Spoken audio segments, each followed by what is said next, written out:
What's up, YouTubers? Welcome to the Dualsport YouTube channel. If this is your first time here and you like what you see today, make sure you subscribe. I have a ton more content coming out. Dualsport motocross, van life, ProMaster van repair, all things dirty bikes. Today I have my new, to me at least, KLR650, and I'm going to upgrade the tires on it. This bike I got, the guy set it up for Alaska but never ended up going.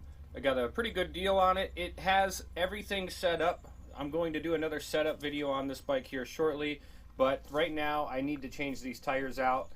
These are a decent, intermediate type of tire, and they probably were pretty good to go to Alaska on, although I want something more aggressive. I have a dirt background, motocross, that kind of stuff.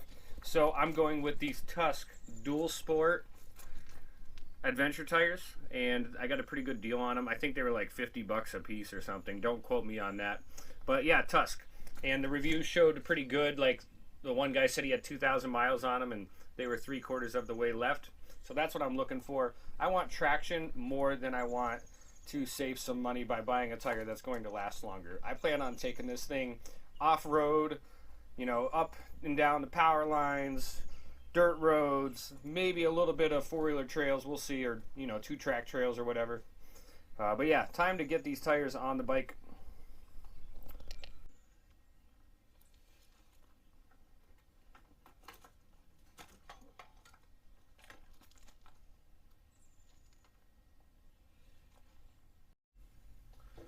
First thing I'm going to do is break the bead all the way around.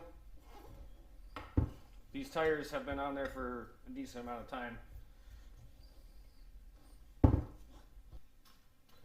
I like to use these Motion Pro tire irons. They are by far my favorite. I do have one more Tusk one that I use sometimes to help me break a bead off, or if I have to apply a lot of leverage, but usually these Motion Pro ones get the job done just fine.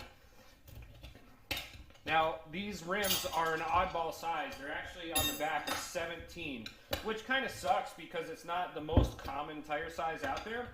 But hey, whatever. 18s would be ideal just because that's what most of the other dual sports are running. But beggars can't be choosers. Okay, I'm actually going to leave the tube in for now. And I pop a tire off different than some people do. I saw this trick one time. It works very well. So I'm actually going to take the tire off this side as well, right from the outside.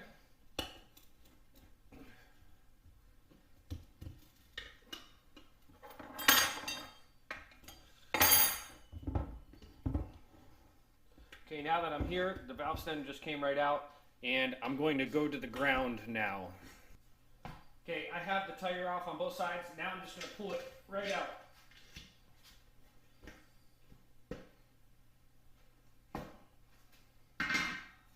Easy as that. Normally I would install a rim lock. There is none stock. I did order one too, but I'm kind of impatient and there's no hole for the rim lock to go, so that means I would have to drill one. I'm going to try to run it without the back rim lock, and hopefully I don't have any flats, but there is always that risk of spinning the wheel inside the tire without the rim lock. Got the tire started by hand. Now I'm just going to finish it up. Hopefully that wasn't a scratch. There was a couple in this rim from the person before me.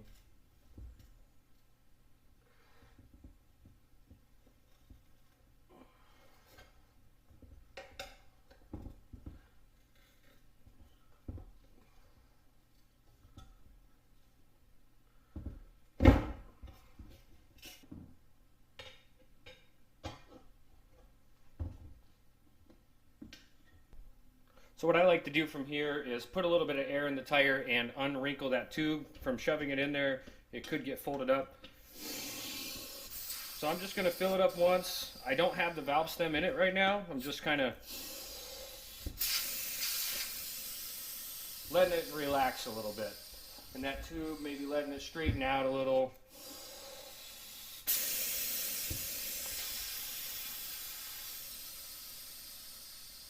Last little wipe down here. I'm using just some wheel and tire cleaner. Some people like to use Windex. It works pretty good because it evaporates. Other people will use like a baby powder or something, but Windex or something that dries up has always worked pretty good for me. The last area I'm going to do is where the valve stem's at. So I'm going to get it started over here.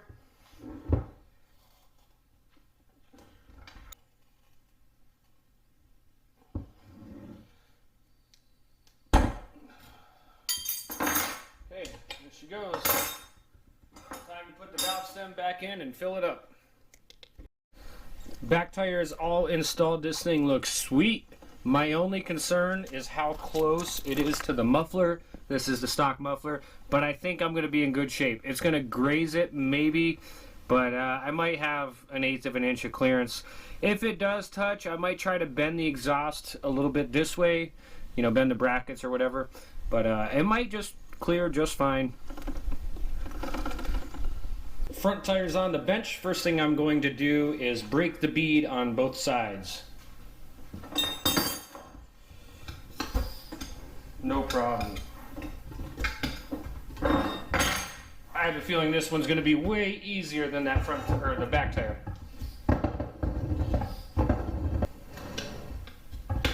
I have the other tire sitting out in the sun, which will help get it on, make it nice and pliable.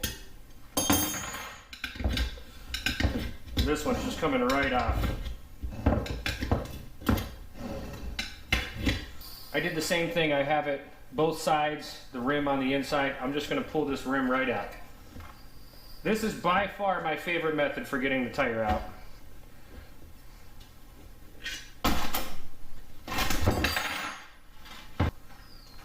This tire is nice and hot.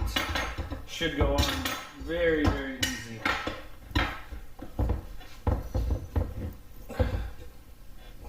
I can almost get this without tire irons. Look at that. Amazing. Let's try that again. I just noticed that there is a rotation on these fronts. The back one I did not see a rotation. They probably don't put it on the back because that tire wears out and you want to be able to flop it. But this front one has a rotation and mine is backwards, so I got to start from scratch again.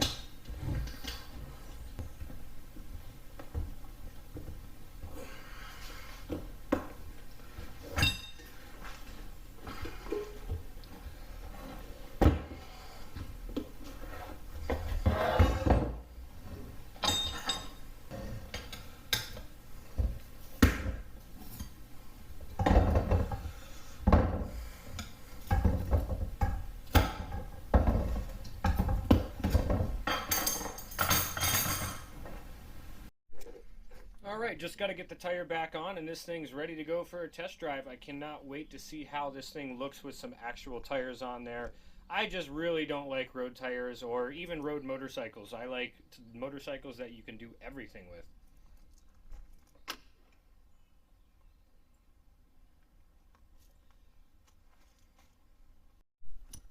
Got the tire on.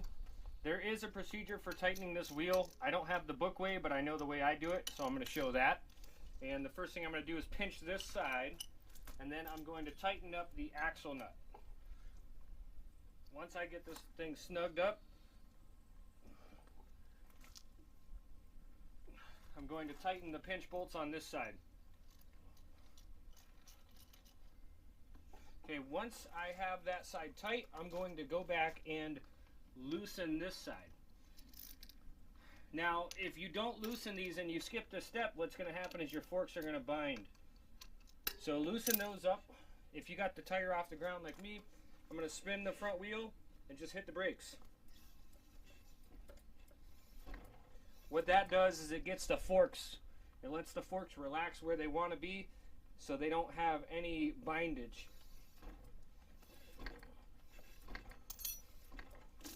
Okay, right there. Now I'm just going to tighten it up, and this thing is all done. This bike looks amazing with the tires on. I can't wait to see the difference on the trails. I'm sure it's going to be awesome, including even the dirt roads. Those street tires are just not made for it. This was a great upgrade for the price. So far they feel pretty good. They don't feel rough. I didn't do any balancing after I mounted them either. I just threw them on. The rims were already kind of balanced, so I don't know if they were right or wrong. But I don't feel hardly anything at all difference-wise. Looks like we're going to get some weather here soon. As far as the noise, they are a little bit louder than the road tires, but I mean, hey, it is what it is. I don't really care whatsoever. I'm not an asphalt warrior. My fun is on the dirt, which is right where I'm about to be. I'm not really dressed to do some serious riding, but I just wanted to get on the dirt and see if it feels any stabler. I know when I was riding on this before, it just did not feel comfortable. I was kind of nervous to go fast. So far, it feels 100% better. I mean, riding on this kind of stuff, though, is like riding on marbles anyways. But I feel like I can hook up and not have to worry about it. So yeah, if you have a KLR and you're wondering about tires, I would highly recommend getting some tires. Makes all the difference on any machine that you have. If you liked what you saw today, you want to see more like this, I just got this KLR, so I'm going to have a ton of stuff coming out on it. Make sure you subscribe to the channel, smack that bell. I have a ton of stuff coming out KLR wise, so hopefully you're tuned in for the next one.